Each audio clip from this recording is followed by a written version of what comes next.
কোনো কিছু আল্লাহর কাছে চাইতে হলে কিভাবে চাইতে হয়? অনেকেই আছে নির্দিষ্ট করে নাম উল্লেখ করে কিছু চায়, যেমন আল্লাহ আমাকে এই চাকরিটাই দেন, আমাকে ওই মেয়েটার সাথেই বিয়ে দিয়ে দেন, বা আমাকে ওই বিশ্ববিদ্যালয়ে চান্স পাইয়ে দেন। আমার প্রশ্ন হলো, কিছু চাওয়ার সঠিক পদ্ধতি কি? দেখেন, এটা ভুল পদ্ধতি। আপনি আল্লাহর কাছে আপনার চাওয়াকে এতটা ফিক্স করে দিবেন।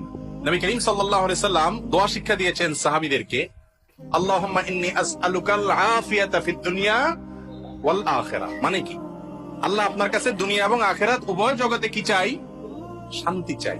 এখন শান্তি কি আল্লাহ লাখ টাকায় হবে, না 1000 টাকায় হবে, না 100 টাকায় হবে, না কোটি টাকায় হবে, না বিনা টাকায় হবে, সেটা আপনি জানেন। আমি কি চাই? শান্তি চাই, মনের প্রশান্তি চাই, মনের সুখ চাই। এই জিনিসটা আপনি আমাকে কিভাবে দিবেন আপনি জানেন। আমার শান্তিটা দরকার।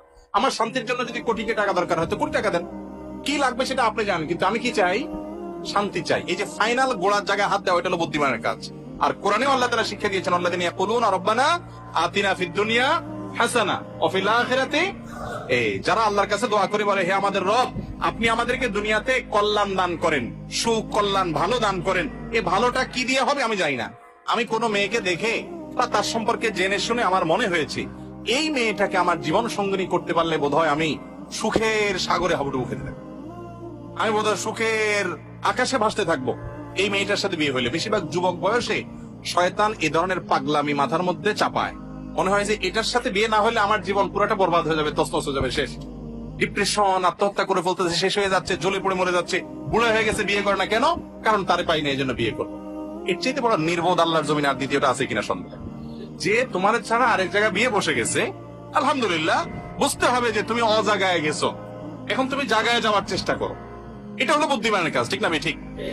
এই জন্য আল্লাহর কাছে এই ধরনের দোয়া করবেন না। অনেকে বলে, আল্লাহ তুমি আমার 40 লাখ টাকা দাও, আর কিছু চাবো না আল্লাহর কাছে, তোমার কাছে। গরিব মানুষ হিসাব করছে যে আমি লাখ 20 টাকা হলো গ্রামে সুন্দর করে একটা দালান কোঠা বাড়ি করব, বিল্ডিং বাড়ি করব, আর বাকি 1-2 লাখ টাকা দিয়ে একটা মোটরসাইকেল কিনবো, 10-20 লাখ টাকা একটা দোকানদারি করব, আমি বসে বসে খাবো। এরকম শর্টকাট হিসাব অনেক সময় আমরা করি না অনেকে। এই ধরনের হিসাব হলো বোকামের হিসাব। একজনকে আল্লাহ তাআলা একদিনে 10,000 টাকা কামাই দিছে, এরপর তারা আল্লাহ তাআলা এমন একটা অসুখ দিছে যে 11,000 টাকা ওইটাতে বিল আসবে, খরচ হাসপাতালের। আরেকজনকে আল্লাহ তাআলা 2,000 টাকা কামাই দিছে, তার 500 টাকা খরচ আর 15 টাকা পকেটে রয়ে গেছে। বরকত কোথায় হলো? ওই 2,000 এর মধ্যে হলো না?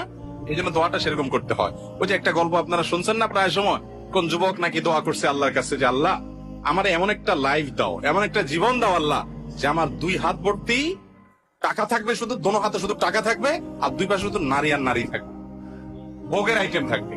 তো আল্লাহ তাআলা তাকে একটা মহিলা কলেজের বা কোন একটা কোম্পানির নারী স্টাফদের বাসের কন্ট্রাক্টর বানাই দিচ্ছে।